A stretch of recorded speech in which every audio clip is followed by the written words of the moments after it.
Hey, so tonight we're going to talk about something pretty wild, the American frontier. Not the sanitized version you learned in school, but the real gritty, sometimes filthy truth about how people survived on the edge of civilization. Oh, and if you're enjoying these stories, I'd really appreciate a like or subscribe. Super curious where you're all listening from, so drop a comment with your location and what time it is there. Always blows my mind how people are falling asleep to this all over the world. Alright, find that cozy spot, take a nice slow breath and just let your body sink into whatever you're lying on. We're heading back to the American frontier and trust me, you're going to be real grateful for that mattress by the time we're done. So, congratulations. You just woke up in a one-room log cabin somewhere on the American frontier around 1790. Your eyes adjust to the dim light filtering through the oiled paper window. No glass here, that's a luxury few can afford. You're lying on a corn husk mattress on a simple wooden frame, and it crackles softly as you shift. The rough-hewn logs of the walls still smell of pine sap, sweet and sharp in the morning air.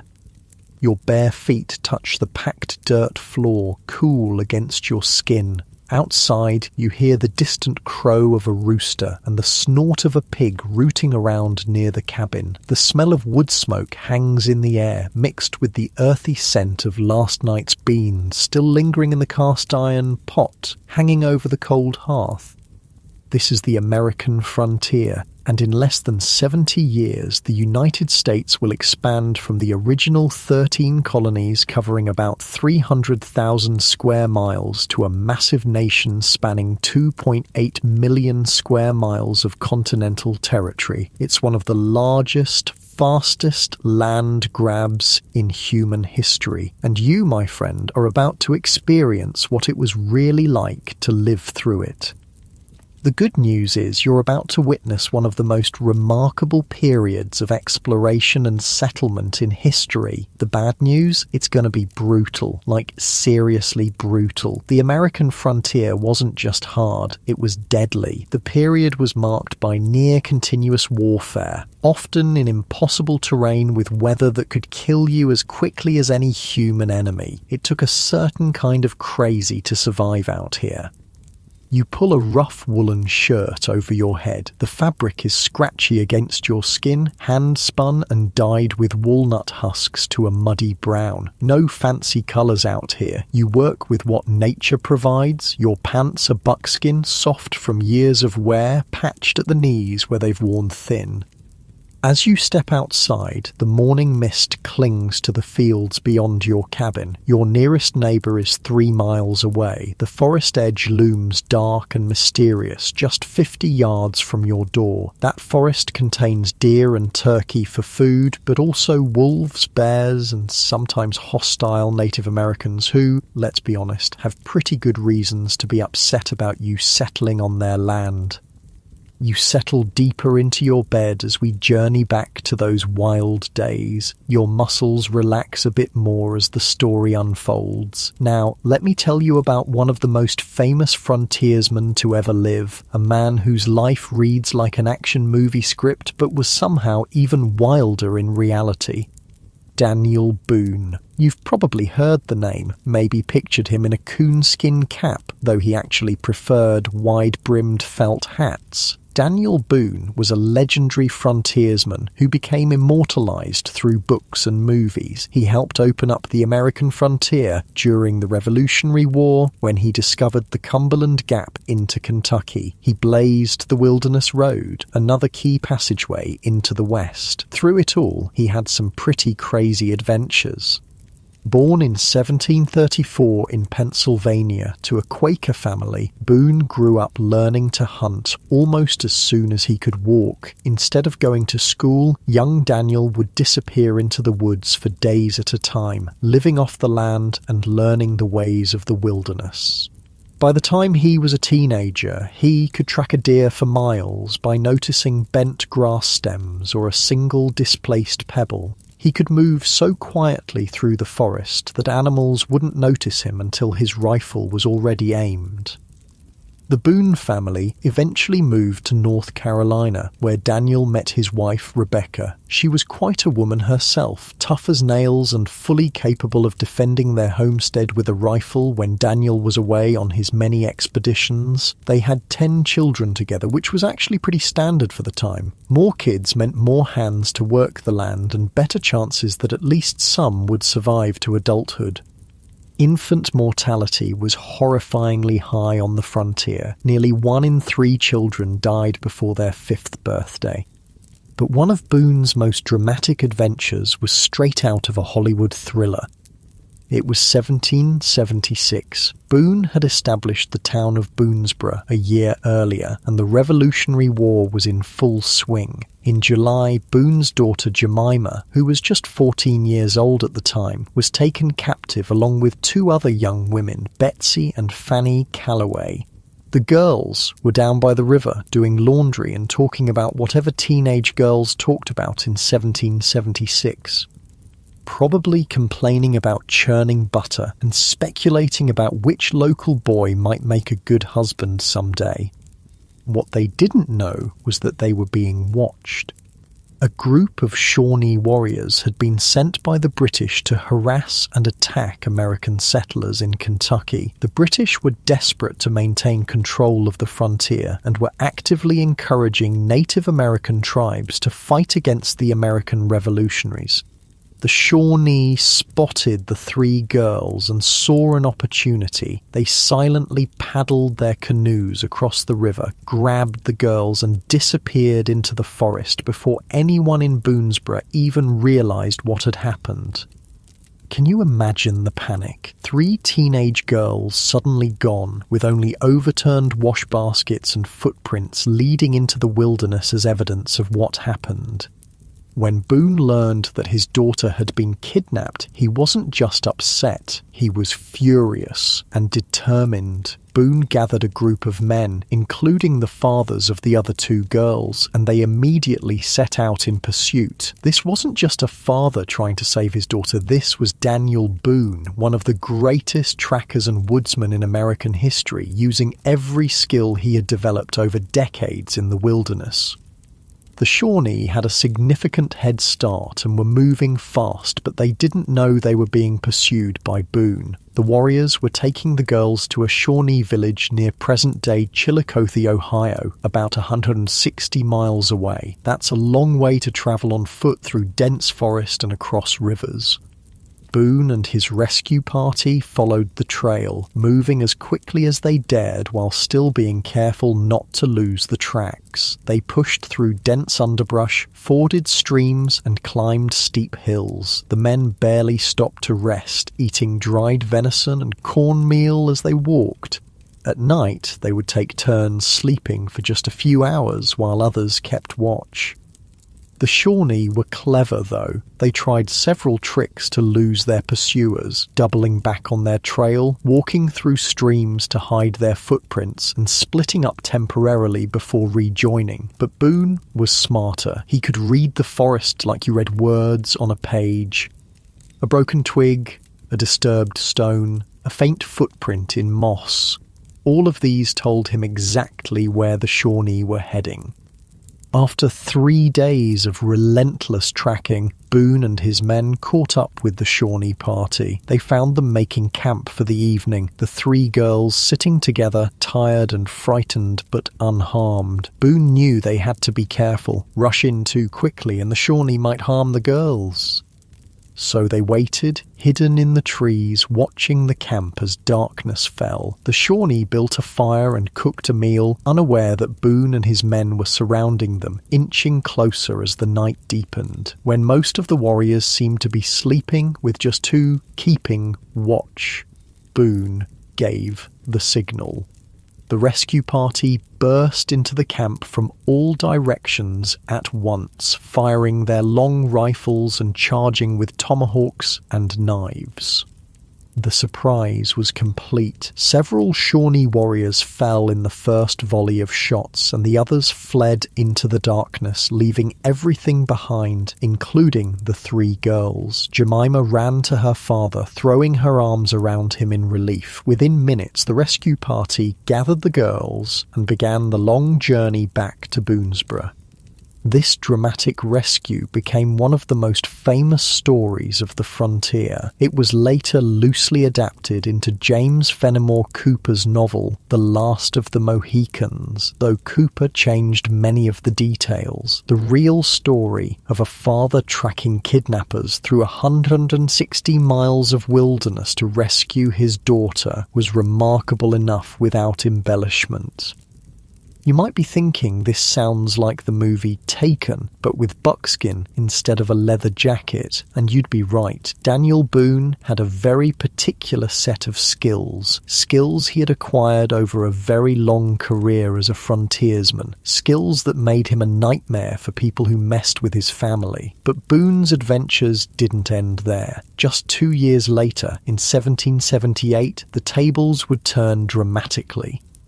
The Revolutionary War was raging, and the British had teamed up with several Native American tribes to attack American frontier settlements. In September 1778, a large force of Shawnee warriors, led by Chief Blackfish with the support of British officers, surrounded Boonesboro.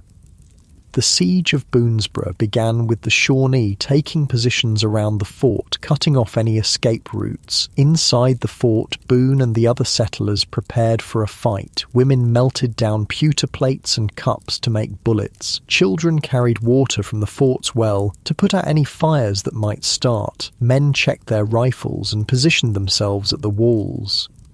The settlers were outnumbered and outgunned, but their fort was solid, built from sturdy logs with a palisade wall surrounding it. The Shawnee tried several tactics to get inside. They shot flaming arrows onto the roofs, hoping to set the buildings on fire. They tried to tunnel under the walls. They even attempted to talk their way in by offering peace terms. But despite their best efforts, the settlers held the fort. Days turned into weeks, and supplies inside Boonesboro began to run low. Ammunition was scarce, food was being carefully rationed, and tempers were fraying from the constant stress of being under siege. The situation became even more desperate when several enslaved men who had been fighting alongside the settlers, because yes, even frontier heroes like Daniel Boone participated in the brutal practice of slavery, defected to the Shawnee, taking with them much-needed ammunition and information about the fort's weaknesses. Eventually, after nearly 2 weeks of siege, the settlers were forced to negotiate with the Shawnee. Boone, knowing the tribe's language and customs from previous encounters, led the negotiations. But it was a trap. During the talks, the Shawnee attempted to seize Boone and the other negotiators. A fight broke out, and the settlers barely made it back inside the fort. The siege continued for several more days, but the Shawnee, having failed to take the fort by force or trickery, eventually withdrew. Boonesboro had survived, but the victory came at a cost. Several settlers had been killed or wounded, and the fort's supplies were nearly exhausted.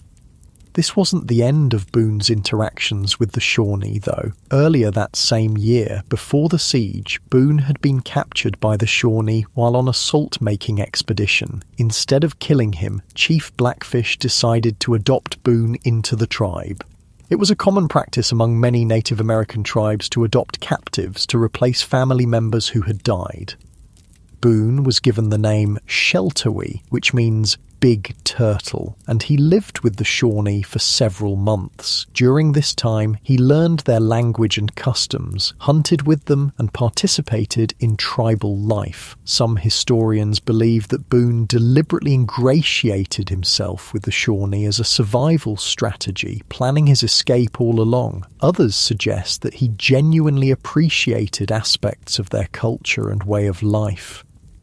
Either way, when Boone learned that the Shawnee were planning a major attack on Boonesboro, he decided it was time to leave. early one morning he slipped away from the village and began a daring journey back to warn the settlers. He covered 160 miles in just 4 days, an incredible feat of endurance through rough wilderness. You shift a bit in your bed, finding that perfect position as your breathing naturally slows, and we continue our journey through the American frontier. Your muscles relax as we follow the path of another famous frontiersman whose life was just as dramatic and whose legacy would become even more legendary. The story continues with a man who went from the wilderness to Washington and back again, ending at a small mission called the Alamo. As your muscles continue to relax into your comfortable bed, we turn our attention to another legendary frontiersman. This man went from hunting bears and living off the land to standing in the halls of Congress, arguing with presidents, and eventually dying for a cause he believed in. Davy Crockett. Even his name sounds like it was made for legends. Unlike Daniel Boone, who was born before the American Revolution, Davy Crockett came into the world as a citizen of the brand new United States. He was born on August 17, 1786, in eastern Tennessee, which was then part of North Carolina. His parents were poor farmers living in a tiny cabin, not much different from the one you imagined waking up in earlier. The Crockett family's cabin was a simple one-room structure with a dirt floor and a leaky roof. At night, young Davy would lie on his straw pallet and watch the stars through the gaps in the roof. In winter, snow would sometimes drift in through those same gaps, dusting the sleeping children with white. The cabin was crowded with Davy's 8 siblings, so privacy was non-existent. Everyone ate, slept, and lived in that single room, with only the glow of the hearth fire for warmth and light. Davy's childhood wasn't easy. His father, John Crockett, struggled to make ends meet and was often in debt. When Davy was just 12 years old, his father hired him out to a cattle drover to help pay off a debt. Imagine that, 12 years old and sent off with strangers to drive cattle hundreds of miles through wilderness. That was life on the frontier. The cattle drive was brutal. Young Davy walked alongside the lowing herd from sunrise to sunset, his feet blistered and bleeding in his worn-out moccasins. At night, he'd collapse by the campfire, too exhausted to do more than choke down a bit of cornmeal mush, before falling into dreamless sleep. The rain soaked him, the sun burned him, and the mosquitoes feasted on him. But he endured. When the cattle drive ended, Davy was supposed to return home. Instead, he found himself abandoned in a strange town, hundreds of miles from his family, with no money and no way to get back. Many children in his situation might have given up, not Davy Crockett. He worked odd jobs, saving every penny. He slept in barns and stables or under the stars when the weather allowed. He ate whatever he could find or earn, sometimes just a handful of nuts or berries from the forest edge, and slowly, over the course of 2 years, he made his way back home to Tennessee. This early hardship shaped Crockett into a resilient, self-reliant young man. By the time he was 18, he had struck out on his own, working as a cattle driver, guiding herds of livestock through the wilderness to markets in Virginia and Georgia. He quickly gained a reputation as a skilled frontiersman and hunter, known for his sharpshooting skills and ability to survive in the wilderness.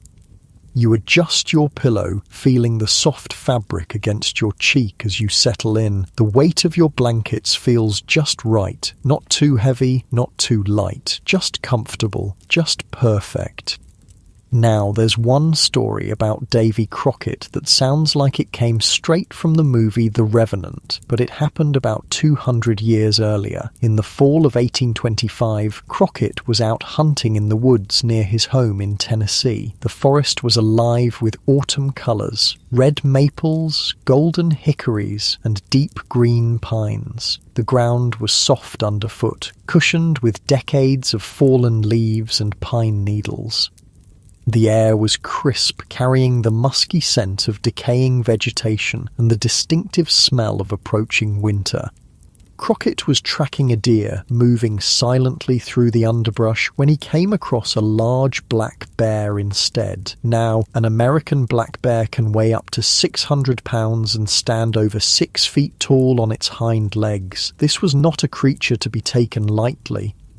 Crockett raised his rifle and fired a shot at the bear. The sound cracked through the forest like thunder, sending birds scattering from nearby trees. But the bear was so big and so close that the single shot wasn't enough to bring it down. Instead, it charged straight at Crockett, covering the distance between them in seconds. The massive animal knocked Crockett to the ground with a swipe of its powerful paw. The impact drove the breath from his lungs and sent his rifle spinning away into the leaves. The bear's hot breath washed over him, smelling of raw meat and wild animal, its weight pressed down on his chest, nearly crushing him. In that moment, many men would have given up, but Davy Crockett wasn't most men. He managed to draw his hunting knife from his belt and engaged in a hand-to-hand struggle with the bear. Man and beast rolled across the forest floor, locked in a desperate battle for survival. Crockett stabbed at the bear repeatedly, the blade sinking into thick fur and fat. The bear roared in pain and fury, its claws raking across Crockett's body, tearing his buckskin clothing and the skin beneath. Blood, both human and ursine, soaked into the forest floor.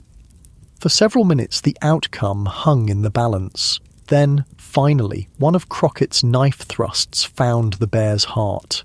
The massive animal shuddered, gave a final growl, and collapsed.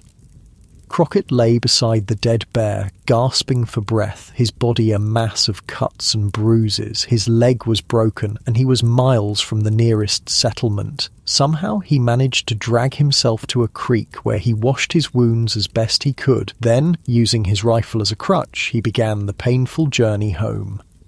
It took him nearly 2 days to cover a distance he normally would have walked in a few hours. By the time he reached his cabin, he was delirious with pain and fever. His wife treated his wounds with poultices of herbs and wrapped his broken leg with strips of cloth.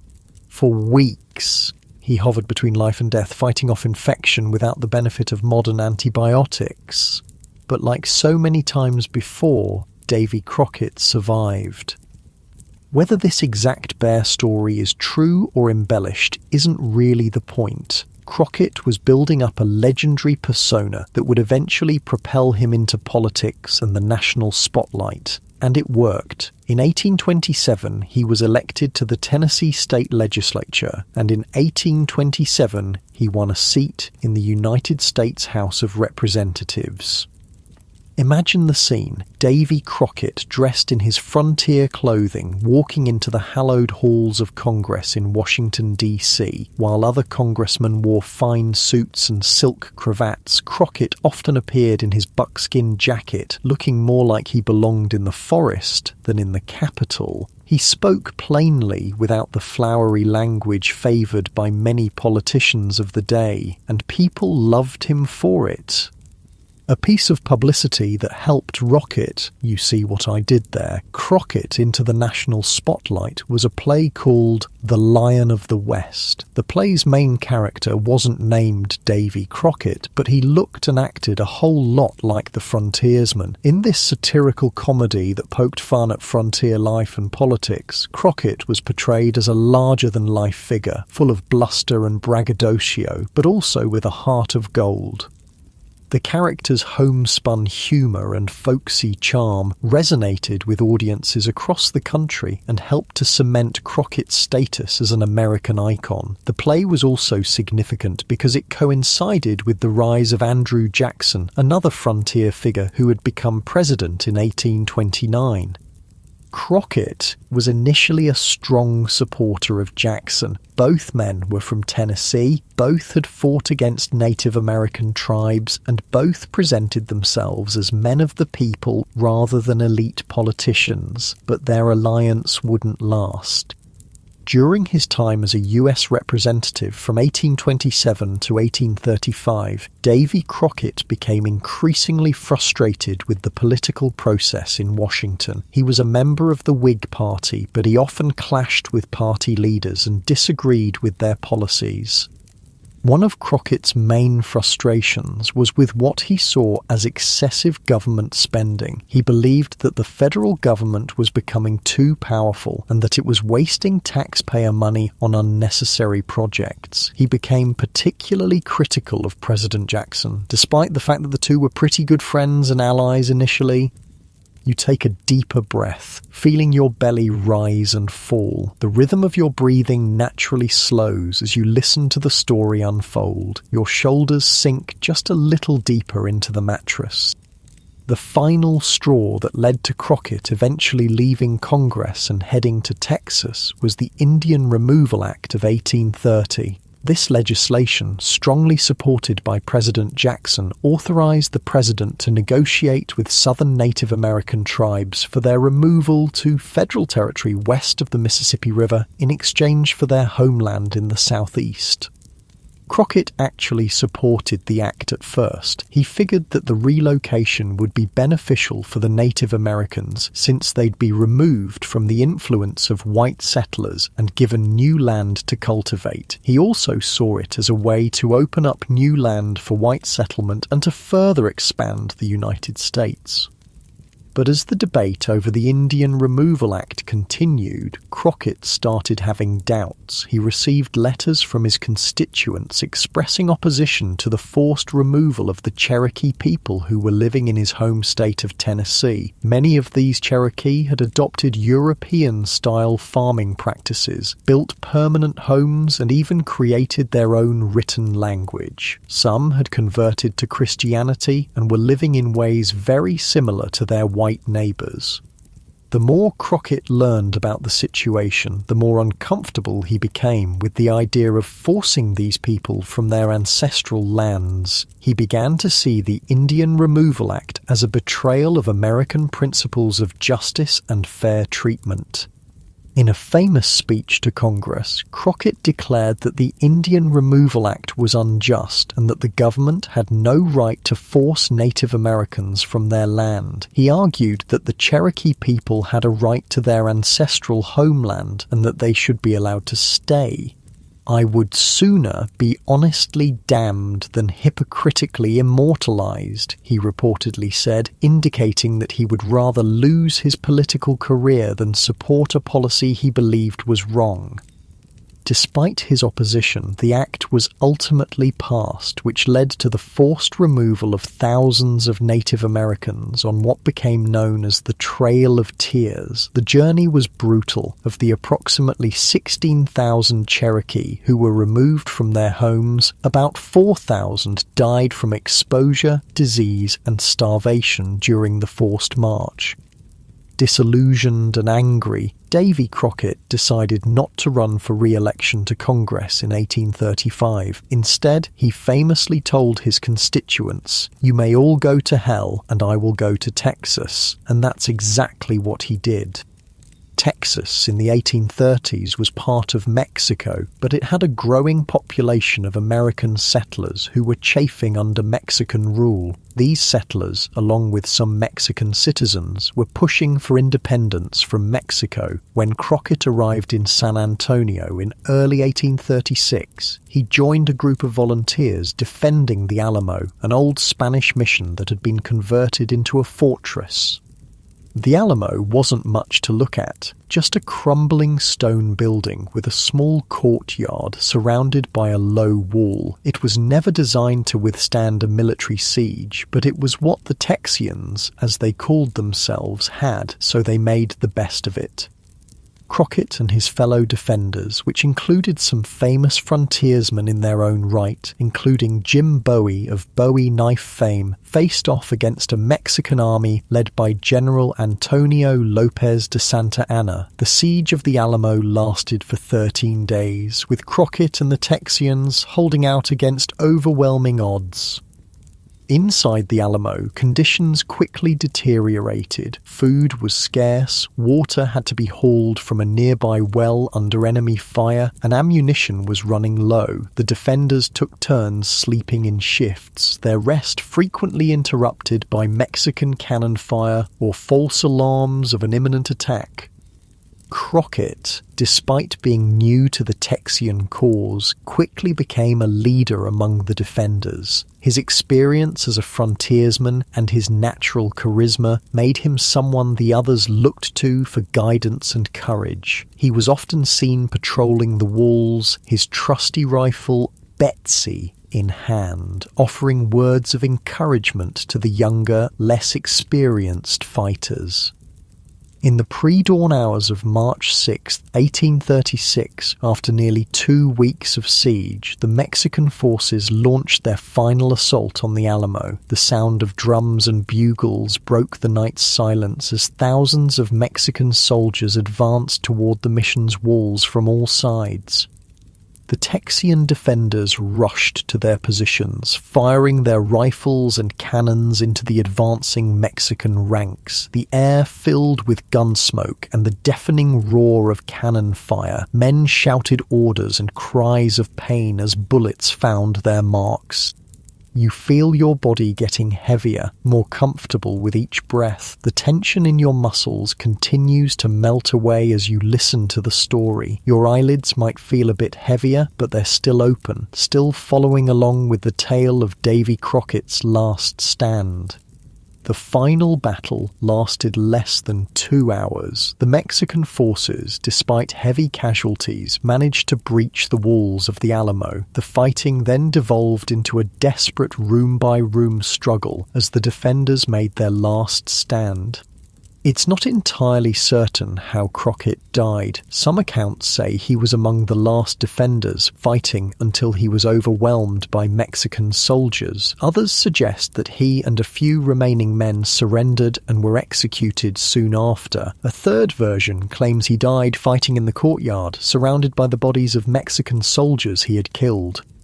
Whatever the exact circumstances of his death, Davy Crockett's legend only grew after the fall of the Alamo. He became a symbol of American courage and determination, a frontier hero who stood up for what he believed was right, even when it cost him his political career and, ultimately, his life.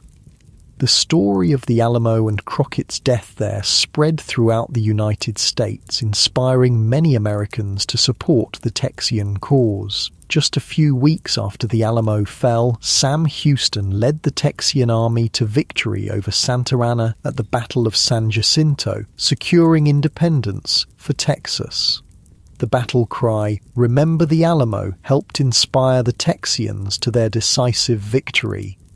From a poor farm boy in Tennessee to a congressman who stood up to a president to a martyr for Texan independence, Davy Crockett lived a life that embodied the frontier spirit. His willingness to stand up for what he believed was right, even when it was unpopular, set him apart from many of his contemporaries, and his legendary status as a frontiersman, politician, and American hero continues to this day. You find yourself sinking deeper into your bed, your breathing slow and steady. Your mind drifts with the story, imagining the wild landscapes of the frontier, the courage of the men and women who ventured into unknown territories. Your body feels pleasantly heavy, comfortably supported by your bed as we continue our journey through the American frontier to meet another remarkable character who blazed trails into the unknown. As we continue our journey through the American frontier, your body feels pleasantly heavy against your mattress. That cozy weight in your limbs feels so good, so right. The gentle warmth of your blankets creates a perfect cocoon of comfort as we follow the paths of those who mapped the wilderness. While Daniel Boone and Davy Crockett became legends in their own time, there were other frontiersmen whose ambitions went beyond exploration. Some dreamed of not just discovering new lands, but ruling them. One such man was John C. Fremont, a complex character whose life story reads like an adventure novel with political intrigue mixed in. Fremont was born out of wedlock in 1813, a fact that would have caused serious social stigma at the time. His father was a French immigrant who died when John was young, and his mother raised him in Charleston, South Carolina. Despite his humble beginnings, Fremont received an education and showed a talent for mathematics and surveying. Unlike Boone and Crockett, who learned their frontier skills through necessity and hard living, Fremont came to exploration through a more formal route. In 1833, at the age of 20, he joined the United States Navy and became a mathematics teacher aboard the USS Natchez.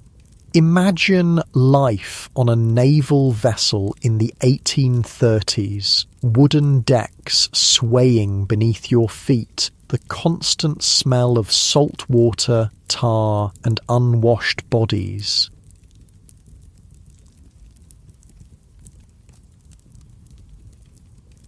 Hammocks strung below decks where men slept in shifts, the air hot and thick with the breath of dozens of sailors. The close quarters and strict discipline of naval life were a far cry from the freedom of the frontier, but they taught Fremont valuable lessons about leadership and precision. He spent the next few years exploring the coastal waters of the Gulf of Mexico and the Caribbean, learning how to survey and chart new territories. The skills he developed, using instruments to measure angles and distances, creating accurate maps of unknown areas, navigating by the stars, would serve him well in his later explorations of the American West.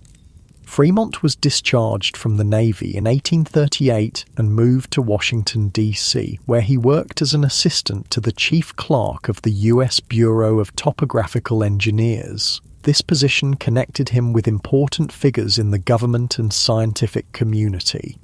One crucial connection was with Senator Thomas Hart Benton of Missouri, a powerful politician who strongly supported westward expansion. Benton had a beautiful daughter named Jessie. She was well-educated, politically savvy, and just 16 years old when she met the dashing 28-year-old Fremont. Despite her father's initial objections to the match due to their age difference, Jessie and John fell deeply in love and eloped in 1841.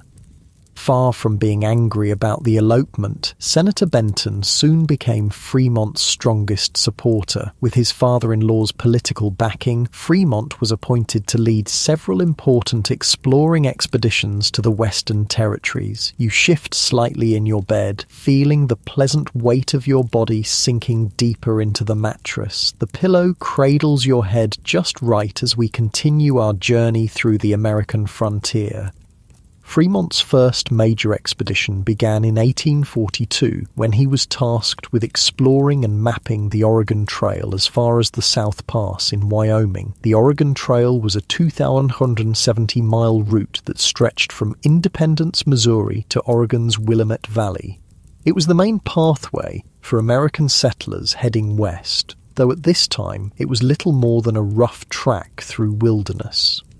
Imagine setting out on such a journey. Your belongings are packed into a wagon drawn by oxen, sturdy, slow-moving animals that can pull heavy loads but require constant attention. The wagon itself is not the comfortable Conestoga wagon often depicted in movies, but a simpler farm wagon covered with canvas to protect your supplies from the elements. The wheels creak and groan with every rotation, a constant soundtrack to your westward journey.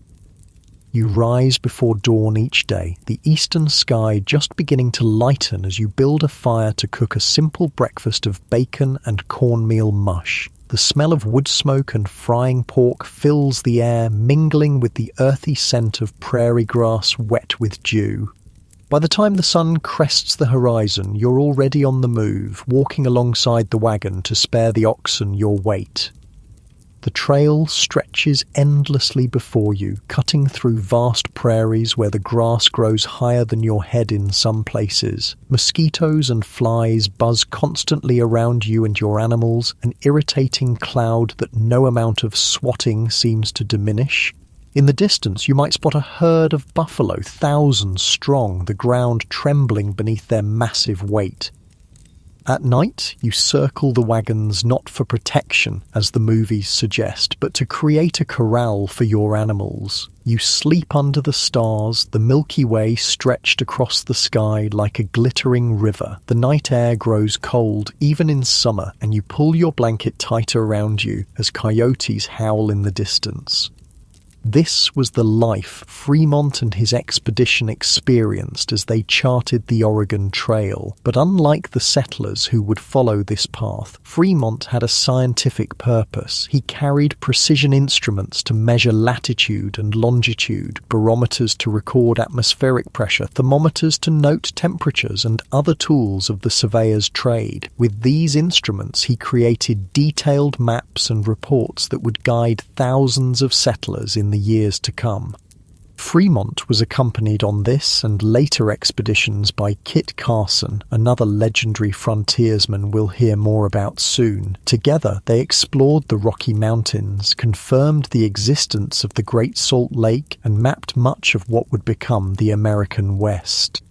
But Fremont's story takes a controversial turn when we look at his interactions with Native American tribes. Like many explorers of his time, Fremont's record on treatment of indigenous peoples is mixed at best and disturbing at worst.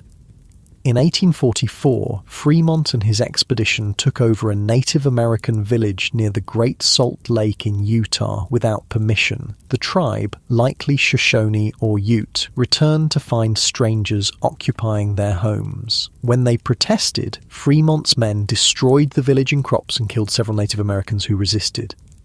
Later, during an 1845 expedition, Fremont and his men came across a group of Klamath Indians in California. When one of Fremont's horses was stolen, he ordered his men to attack the Klamath village, ending several people's lives and burning their homes. This disproportionate response to the theft of a single horse reveals the colonial mindset that valued European American property over indigenous lives. Your breath deepens naturally as you listen. Each inhale and exhale a little slower, a little more relaxed than the one before. The weight of your body feels so good against the surface of your bed, supported perfectly as we continue our journey. Despite his questionable treatment of Native Americans, Fremont was actually an abolitionist who opposed slavery. In a lot of ways, he was a confusing figure to pin down, capable of both progressive thinking on some issues and callous disregard on others. This complexity reflects the contradictory nature of American expansion itself, which brought both opportunity and devastation, depending on who you were. Fremont's most controversial action came in 1846, at the beginning of the Mexican-American War. He had been sent to California, which was then part of Mexico, ostensibly to survey the region, but his true mission, possibly given to him unofficially by President James K. Polk, was to help foment rebellion among the American settlers living there. California in 1846 was a sparsely populated territory with only about 7,000 Mexican citizens and perhaps 700 American settlers. The Mexican government was distant and weak, and many Americans believed that California would eventually become part of the United States, either through purchase or conquest. Fremont met with a group of American settlers in Sonoma, where they discussed the possibility of declaring independence from Mexico. He was cautious at first about getting overtly involved in political activities, but he did provide the settlers with weapons and ammunition from his own supplies.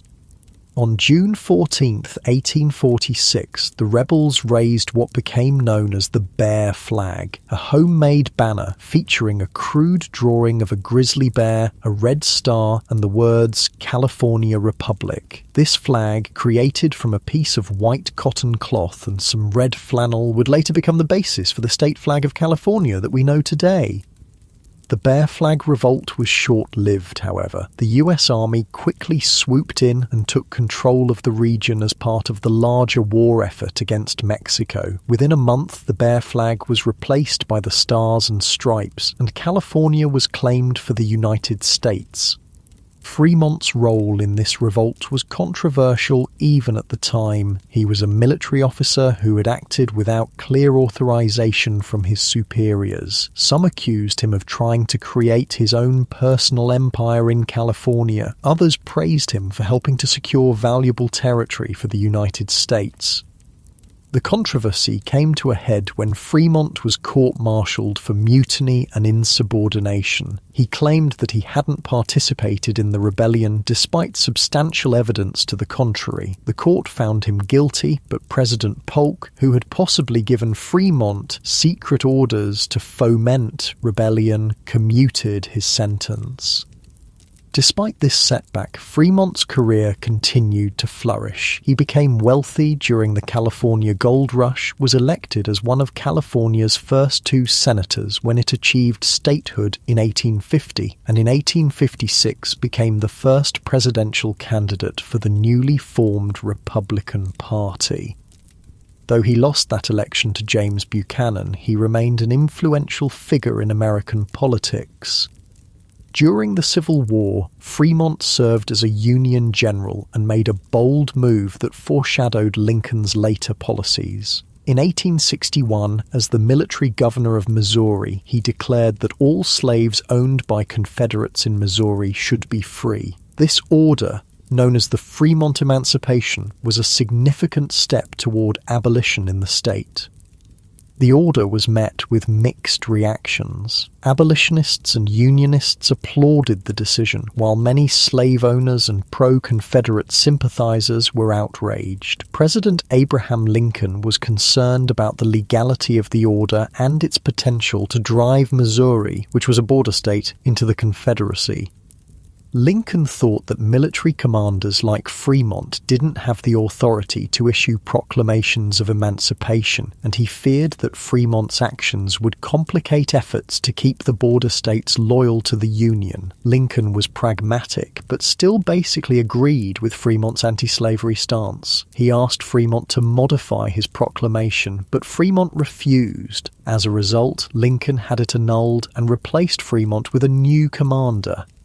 The two would later reconcile, and Lincoln appointed Fremont to a command in Virginia, where he fought against the Confederacy. But this episode highlights Fremont's independent streak and his willingness to act on his beliefs, even when it put him at odds with authority. You notice your breathing has settled into a slow, steady rhythm. Your body feels heavy and warm, so comfortable in your bed. With each breath, you sink a little deeper into relaxation as we continue our exploration of the American frontier. Fremont's partner in exploration and conquest was another legendary frontiersman, Kit Carson. While Fremont was educated and politically connected, Carson was a self-made man of the wilderness, more at home in the mountains than in civilized society. Christopher Kit Carson was born on December 24, 1809 in Kentucky, though his family soon moved to Missouri. His father died when Kit was only 9 years old, and at the age of 14 he was apprenticed to a saddle maker, but the young Carson found the routine of apprenticeship stifling and longed for adventure. At the age of 16, Carson ran away from his apprenticeship and joined a group of traders heading to Santa Fe, New Mexico. This journey marked the beginning of his life as a frontiersman. The trail to Santa Fe was dangerous, crossing hundreds of miles of prairie and desert, territory controlled by various Native American tribes who were often hostile to American travelers. Imagine young Kit Carson on this journey, a skinny teenager with a mop of unruly hair, riding a mule alongside weathered traders 3 times his age. His clothes were simple homespun cotton and leather, already dusty and sweat-stained from the trail. His fair skin quickly burned under the relentless sun, peeling and blistering before eventually tanning to a leathery brown.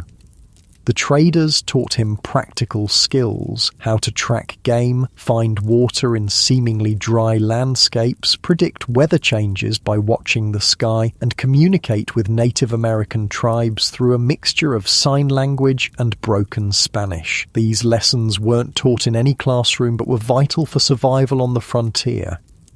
In Santa Fe, Carson found work as a fur trapper and mountain man. He spent much of his early career in the Rocky Mountains, trapping beavers and other fur-bearing animals. The life of a mountain man was solitary and dangerous. Trappers would spend months alone in the wilderness, setting their traps along cold mountain streams and living off whatever game they could hunt. The mountain men had to be self-sufficient in the extreme. They made their own clothing from the hides of animals they trapped, treated their own injuries with herbal remedies learned from Native Americans, and navigated vast territories without maps, using only the sun, stars, and their own memory of landmarks. During winter, the mountain men would gather at rendezvous sites to sell their furs to company representatives and replenish their supplies. These rendezvous became legendary events, part market, part festival, and part drunken brawl. Traders, trappers, and Native Americans would gather to exchange goods, share information about trail conditions and hunting grounds, gamble, race horses, and drink themselves into oblivion on raw whiskey.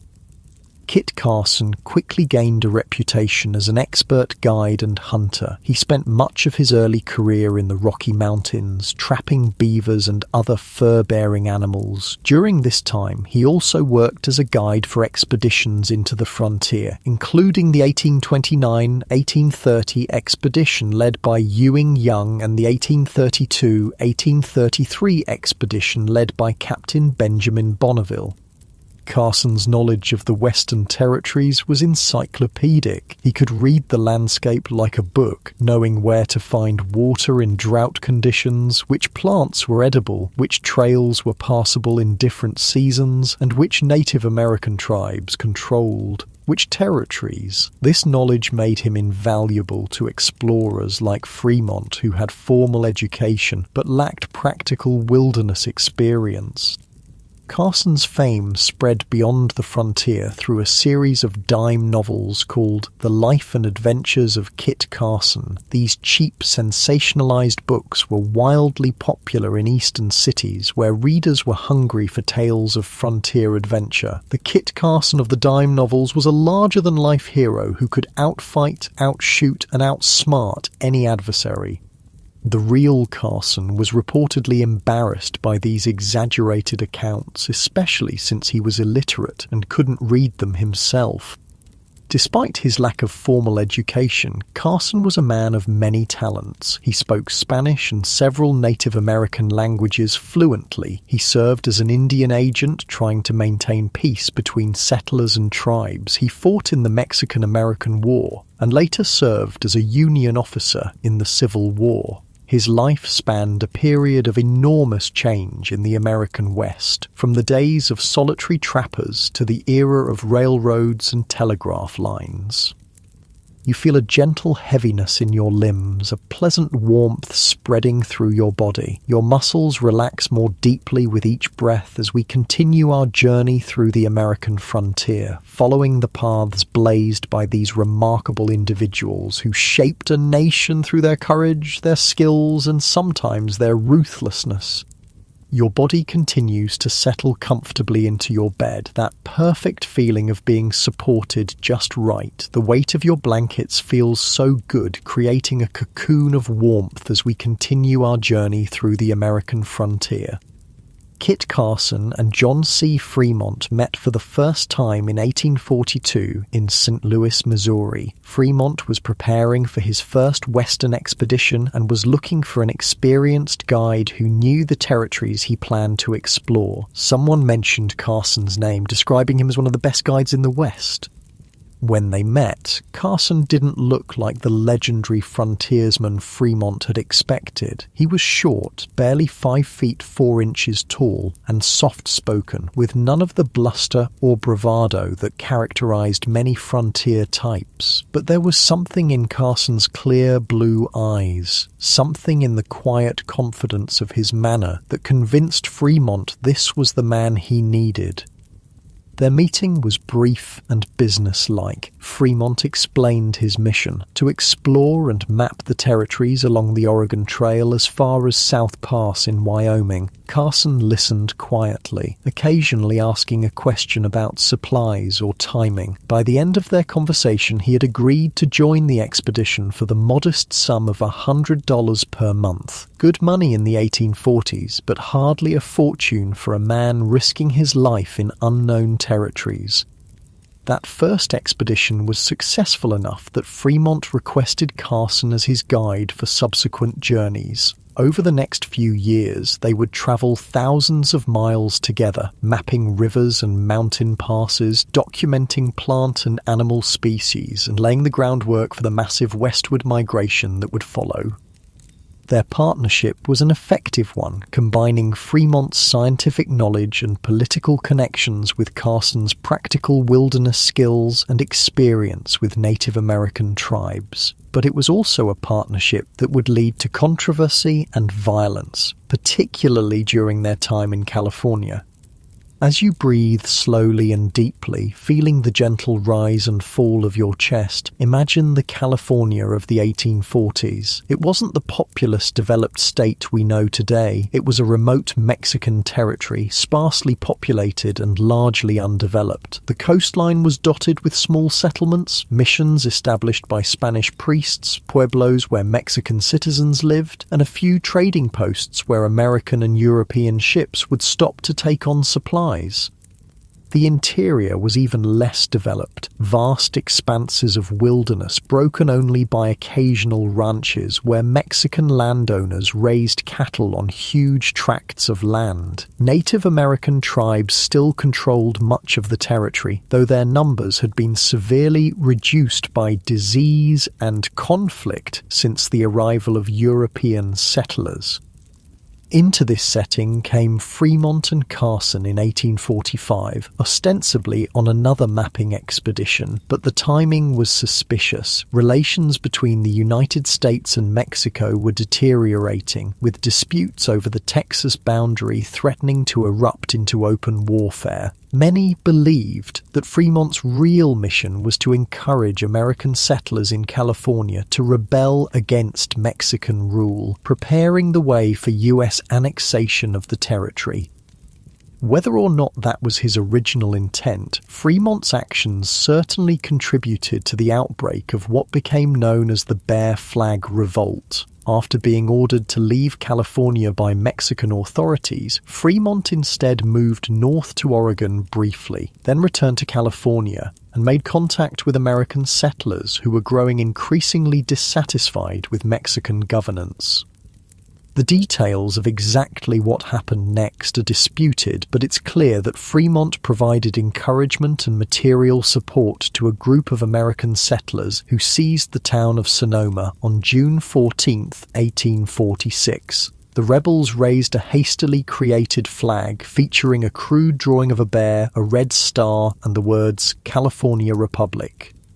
The creation of this flag was itself a fascinating frontier story. The rebels needed a symbol for their new republic, but they had limited materials. William Todd, one of the Americans involved in the revolt, was tasked with creating the flag. He used a piece of unbleached cotton cloth about 3 feet wide and 5 feet long. For the red stripe at the bottom, he used red flannel. The star was copied from the Texas flag, and the bear was meant to represent the numerous grizzlies that roamed California at the time. The bear on the original flag looked more like a pig than a fearsome grizzly, leading some Mexican observers to mockingly call it the hog flag. Despite its crude appearance, this homemade banner would become the basis for the state flag of California that we know today. You feel yourself sinking deeper into your mattress, your body becoming pleasantly heavier with each breath. The tension in your muscles continues to melt away as we explore this fascinating period of American history. The Bear Flag Republic was short-lived. Just a month after its declaration, American naval forces arrived in Monterey and raised the U.S. flag, claiming California for the United States as part of the Mexican-American War that had officially begun in May 1846. The Bear flag was lowered, never to fly again as the symbol of an independent nation, though it would later be adopted as the state flag when California joined the Union in 1850. Fremont's role in the Bear Flag Revolt led to his court-martial for mutiny and insubordination. Though found guilty, his sentence was commuted by President Polk, suggesting that Fremont's actions in California may have aligned with the administration's unspoken goals, even if they weren't officially sanctioned.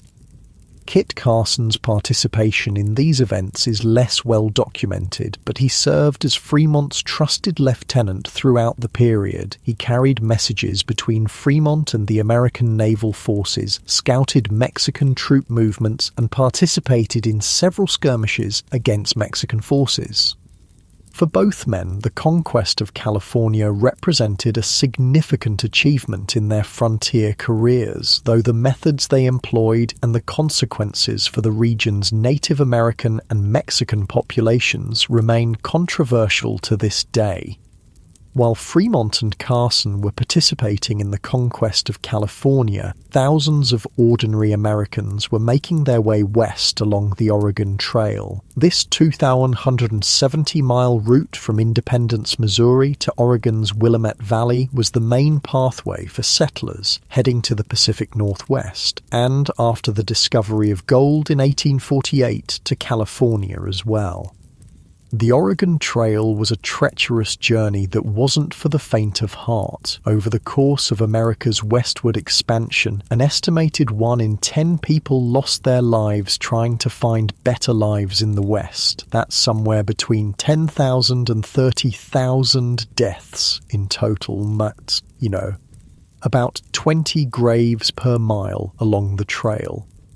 There were many factors that contributed to the high mortality rates on the trail. Accidents were common: wagons overturning while crossing rivers, people falling under the wheels of their own vehicles, firearms discharging accidentally. Disease was an even bigger killer. Cholera, which causes severe diarrhea and dehydration, could sweep through a wagon train, killing dozens in a matter of days. Without modern medicine, even minor injuries could become infected and lead to death.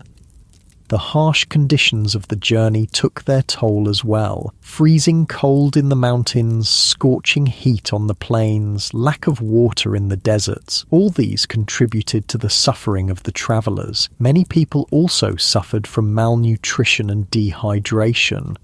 It was difficult to carry enough food and water for the long journey, and the lack of medical care meant that any infection was a possible death sentence.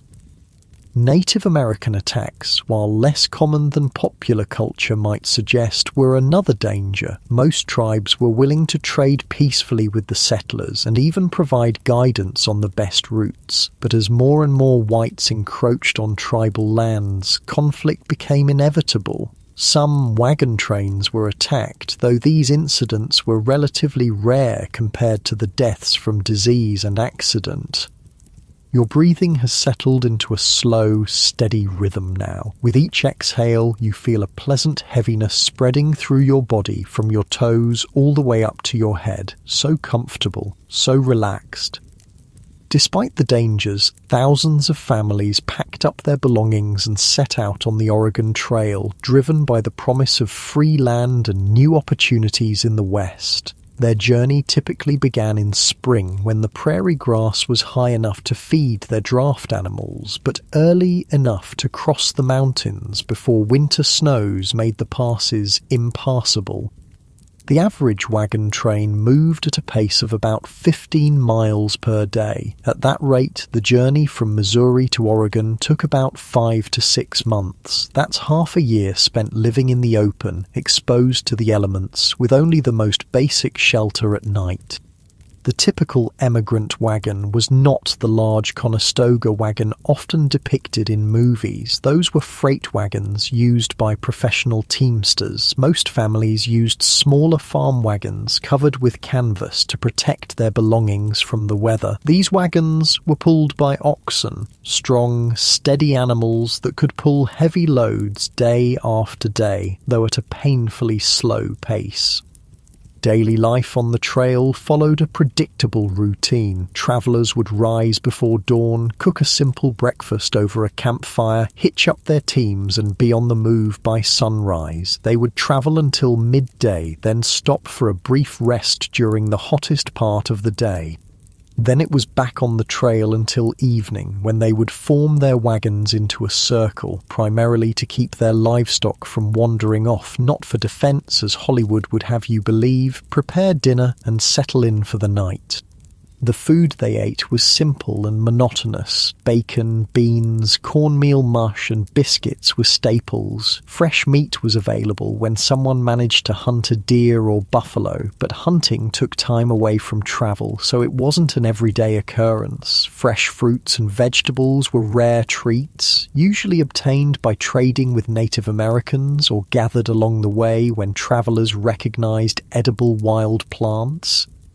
Water was a constant concern. Sometimes the wagons would travel for days between reliable water sources. When they did find water, it was often muddy, alkaline, or contaminated by the thousands of animals that had passed that way before. Many emigrants became sick from drinking bad water, adding to the toll of disease and death along the trail.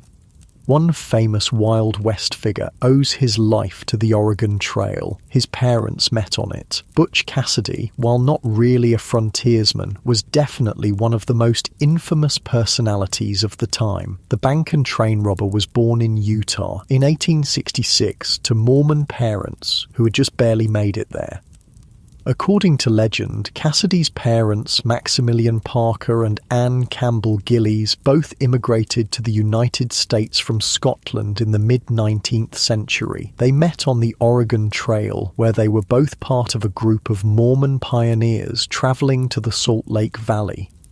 The group they were with almost didn't make it. They were part of what became known as the Mormon Handcart Tragedy. The Mormon Handcart Tragedy was a series of events that occurred during the mid-19th century as Mormon pioneers traveled westward to Utah. The Church of Jesus Christ of Latter-day Saints encouraged its members to use handcarts instead of the traditional covered wagons because the handcarts were cheaper, but it turned out to be a bad move.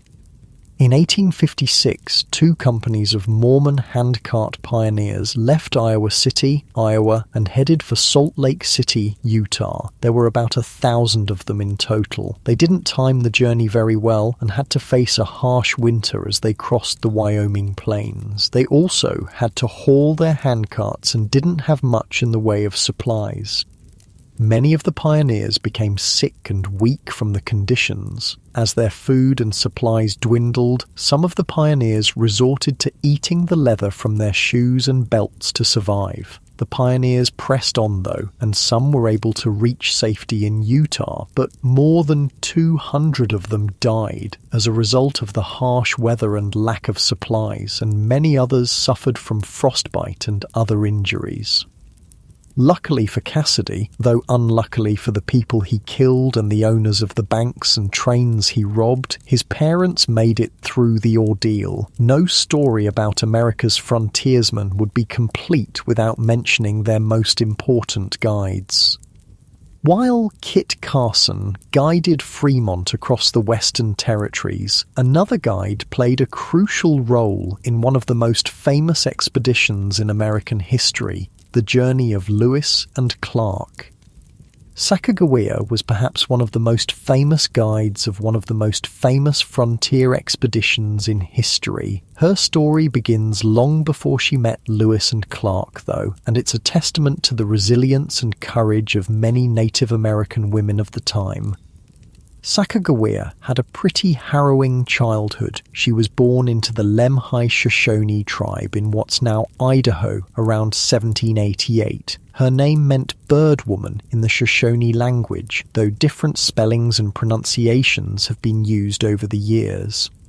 When she was about 10 years old, a group of Hidatsa warriors raided her village and captured her and several other girls. The Hidatsa were a neighbouring tribe to the Shoshone, and they really didn't get along. Being captured by an enemy tribe was a terrifying experience for a young girl. Sacagawea was taken hundreds of miles from her home to a Hidatsa village near what is now Bismarck, North Dakota. There, she had to learn a new language and new customs, essentially becoming a member of the tribe that had kidnapped her. You notice your jaw has relaxed, your face feels softer, and your breathing continues its slow, steady rhythm. Each breath brings a deeper sense of comfort as you listen to the story unfold. What happened next in Sacagawea's life gets a bit foggy in the historical record, but according to some accounts, she was sold or gambled away to a French-Canadian fur trader named Toussaint Charbonneau when she was about 13 years old. Charbonneau was much older than Sacagawea, probably in his mid-40s, and he already had at least one Native American wife, a Hidatsa woman named Otter Woman. Charbonneau had been living among the Hidatsa for some time, learning their language and customs while engaging in the fur trade. He saw in Sacagawea an opportunity, a young woman who could speak both Hidatsa and Shoshone, which would be valuable for a trader who needed to communicate with different tribes. Another story suggests that Charbonneau won Sacagawea in a game of chance, either dice or cards, from the group of Hidatsa men who had captured her. In this version, Charbonneau wasn't looking for wife number 2, but instead saw an opportunity to use Sacagawea's language skills to his advantage. Regardless of how it happened, Sacagawea became Charbonneau's wife and accompanied him on his travels throughout the West. By the time the Lewis and Clark expedition arrived at the Hidatsa village in the winter of 1804-1805, Sacagawea was pregnant with her first child. When Meriwether Lewis and William Clark arrived at the Hidatsa Mandan villages in present-day North Dakota, they were looking for guides who could help them navigate the unknown territories ahead and communicate with the tribes they would encounter. Charbonneau presented himself as an interpreter, and the expedition leaders hired him primarily for his language skills. But it quickly became apparent that Sacagawea was the more valuable addition to the team. She gave birth to her son, Jean-Baptiste Charbonneau, on February 11, 1805, just a couple of months before the expedition was set to continue its journey westward. Despite having a newborn baby, Sacagawea joined the expedition when it left the Hidatsa Mandan villages in April 1805. Imagine the scene. A young woman, probably no more than 17 years old, carrying an infant strapped to her back in a cradle board, walking alongside dozens of men as they paddled canoes and hauled supplies up the Missouri River. The spring weather was unpredictable. Sunny and warm one day, cold and rainy the next. The terrain was rough, with steep riverbanks that had to be climbed when portaging around rapids or falls. Sacagawea's presence on the expedition served multiple purposes. Her knowledge of Shoshone language would be crucial when the expedition reached Shoshone territory and needed to acquire horses to cross the Rocky Mountains. Her ability to identify edible plants and roots supplemented the expedition's diet and helped prevent scurvy. And, not insignificantly, the presence of a woman with a baby signalled to other tribes that this was not a war party. No war party would travel with a woman and infant. One of Sacagawea's most important contributions came when the expedition reached Shoshone territory in present-day Idaho. As luck would have it, the chief of the Shoshone band they encountered was Kamiawait, Sacagawea's own brother, whom she hadn't seen since she was kidnapped years earlier. This fortunate coincidence helped Lewis and Clark negotiate for the horses they desperately needed to cross the mountains.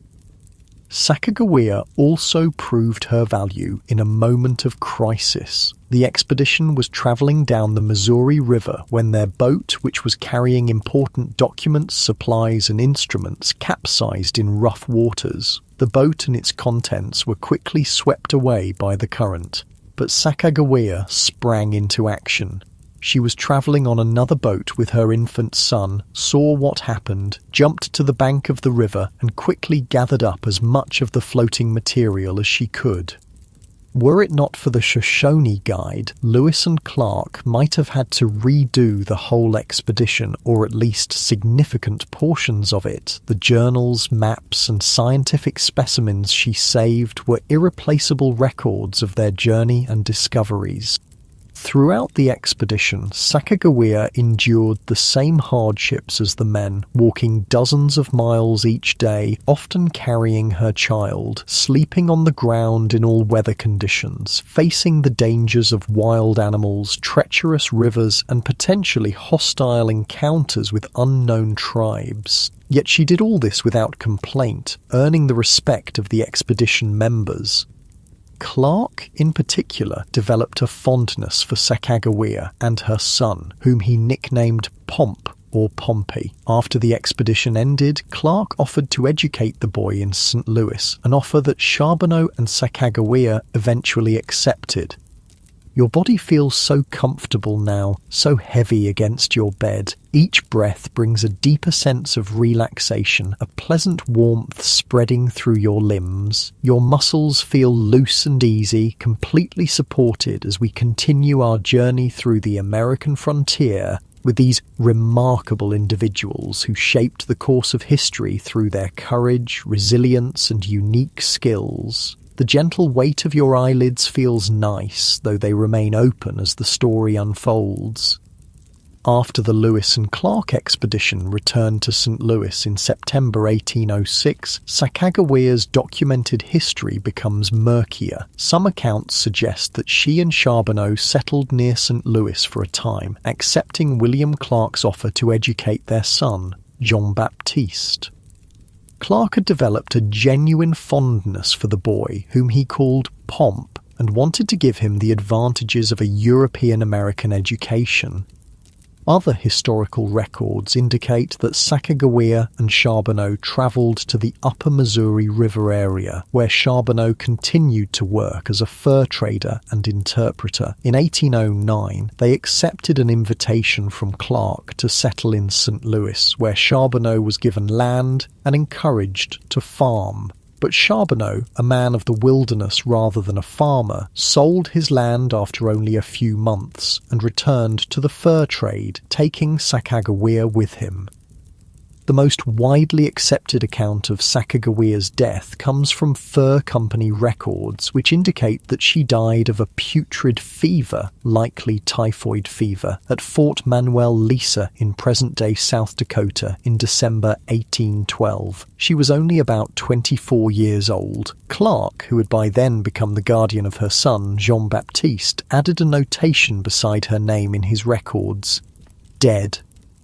However, some oral traditions among certain Native American tribes tell a different story. According to these accounts, Sacagawea left Charbonneau, returned to her Shoshone people, and lived to be nearly 100 years old, dying in Wyoming in 1884. This alternative narrative has gained some support, but lacks the contemporaneous written evidence that historians typically rely on. Regardless of when or how she died, Sacagawea's contribution to the Lewis and Clark expedition and, by extension, to the expansion of the United States was significant. Without her knowledge of languages, plants, and territories, the expedition might not have succeeded. She has since become an American icon, one of the few Native American women whose name is widely recognized in American history. Your breathing has settled into the perfect rhythm now, slow and deep. Each exhale releases a little more tension, allowing your body to sink even deeper into comfortable relaxation. The weight of your eyelids might feel a bit heavier, but that's a pleasant feeling too. While we've focused on specific individuals like Daniel Boone, Davy Crockett, John C. Fremont, Kit Carson, and Sacagawea, the story of the American frontier is also the story of countless ordinary people who left everything they knew for the promise of a better life in the West. The daily experiences, the hardships they endured, the small victories they celebrated, the communities they built form the true fabric of frontier history. Life on the frontier was defined by its rawness. Everything was harder, more immediate, more essential. The comforts we take for granted today, running water, central heating, grocery stores, medical care, simply didn't exist. Every aspect of survival required direct personal effort. Take something as basic as light. When darkness fell on the frontier, it was absolute. There were no streetlights, no electric bulbs, not even gas lamps in most places. The only light came from fires, candles, or oil lamps. Candles were precious commodities, often homemade from tallow, rendered animal fat, or beeswax when available. The process was labour-intensive. Fat had to be rendered, wicks had to be made from cotton or flax, and the candles had to be dipped or moulded. A single candle represented hours of work, and its light was feeble by modern standards, about as bright as a birthday candle.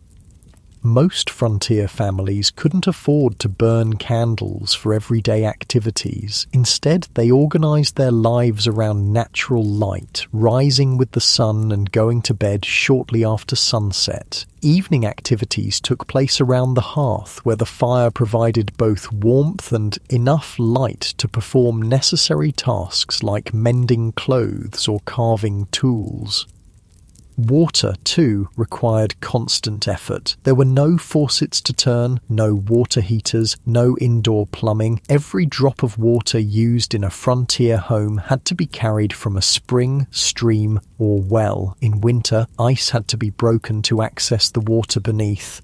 In summer, distant water sources sometimes dried up, forcing people to travel even farther for this essential resource.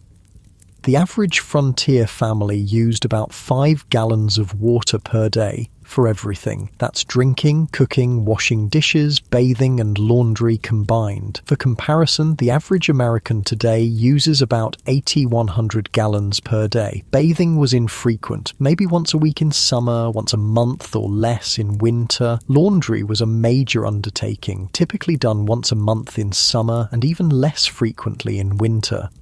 Food preservation was another constant challenge. Without refrigeration, meat had to be eaten quickly, smoked, dried, or salted to prevent spoilage. Fruits and vegetables were preserved by drying, pickling, or making them into jams and preserves. Root vegetables like potatoes and turnips could be stored in root cellars, essentially holes dug into the ground that maintained a cool, steady temperature year-round. The seasonal cycle dominated life on the frontier. Spring was for planting crops and hunting after the lean winter months. Summer was for tending crops, gathering wild foods, and preparing for the harvest. Fall was the busiest season, harvesting crops, hunting game to stock up for winter, preserving food, cutting firewood. Winter was a time of relative quiet, when outdoor work was limited by cold and snow, and families turned to indoor tasks like making tools, sewing clothes, and repairing equipment. Your body feels so comfortable now, each breath bringing a deeper sense of peace. Your muscles have released all their tension, leaving you feeling pleasantly heavy and warm. Medical care on the frontier was primitive by modern standards. Most ailments were treated at home using folk remedies passed down through generations. These remedies ranged from the genuinely effective willow bark tea for pain relief. It contains salicylic acid, the active ingredient in aspirin, to the bizarre and sometimes dangerous mercury compounds for treating syphilis, which often caused more harm than good. Childbirth was a particularly dangerous time. Women typically gave birth at home with the assistance of a midwife or female relatives. There were no pain medications, no antibiotics to prevent infection, no emergency caesarean sections for complicated deliveries. Maternal and infant mortality rates were high. About 1 in 8 women died in childbirth, and nearly 1 in 3 children died before their 5th birthday. Despite these hardships, or perhaps because of them, frontier communities developed strong bonds of mutual support. Neighbours helped each other raise barns, harvest crops, and care for the sick. Social gatherings like barn dances, quilting bees, and harvest festivals provided rare opportunities for recreation and courtship. Churches served as community centres as well as places of worship, hosting everything from school lessons to political meetings. Education on the frontier was sporadic and basic. Many children learned to read from family Bibles or almanacs, as these might be the only books in a household. Some communities established one-room schoolhouses where children of all ages were taught together by a single teacher. The school term was arranged around the agricultural calendar, with longer breaks during planting and harvest seasons when children's labour was needed on family farms. The journey west was not just a physical one, but a psychological one as well. Settlers left behind not only their homes, but their entire social networks, extended family, friends, church communities, all the familiar structures that provided support and identity. In their new homes on the frontier, they had to rebuild these connections from scratch, often with neighbours from different cultural backgrounds. This mixing of cultures was one of the defining features of the frontier. German immigrants settled alongside Irish, Scandinavian, and English. Former Northerners and Southerners became neighbours after the Civil War. Native American tribes interacted with white settlers in ways ranging from trade and cooperation to conflict and resistance. African Americans, both free and formerly enslaved, established communities and sought opportunities denied them in the East. Your breathing is so slow and steady now. With each exhale, you feel yourself drifting deeper into relaxation. Your eyelids are becoming heavier, harder to keep open. The American frontier officially came to an end in 1890, when the U.S. Census Bureau declared that the frontier line, the boundary between settled and unsettled territory, could no longer be clearly identified. The vast territories that had once seemed limitless had been mapped, settled, and incorporated into the growing nation. But the legacy of the frontier lives on in American culture and identity. The myth of the self-reliant pioneer carving a life out of wilderness through sheer determination and hard work remains a powerful national narrative. The reality, as we've seen, was more complex. Frontier survival depended as much on community cooperation as individual effort, and the expansion that created opportunities for some came at a devastating cost to others, particularly Native American tribes who lost their lands and ways of life. The frontiersmen and women we've met in this story, Daniel Boone tracking kidnappers through the wilderness to rescue his daughter, Davy Crockett standing up for what he believed was right even when it cost him his political career, John C. Fremont mapping the Oregon Trail, Kit Carson guiding expeditions through unknown territories, Sacagawea helping Lewis and Clark navigate both the physical landscape and cultural interactions with native tribes, all embodied different aspects of the frontier experience. Their stories, with all their complexity, contradiction, and courage, help us understand this formative period in American history. They remind us that history is made not just by grand political decisions, but by individual human beings facing challenges, making choices, and living with the consequences, just as we do today. As our journey through the American frontier comes to an end, allow yourself to settle even deeper into relaxation. Feel the weight of your body against your mattress, perfectly supported. Notice how your breathing has naturally slowed, becoming deeper and more rhythmic. Your eyelids are getting heavier now, harder to keep open. With each breath, a wave of peaceful relaxation flows through your body from head to toe. Your thoughts begin to drift, becoming softer, less focused, like clouds slowly dissolving in a summer sky.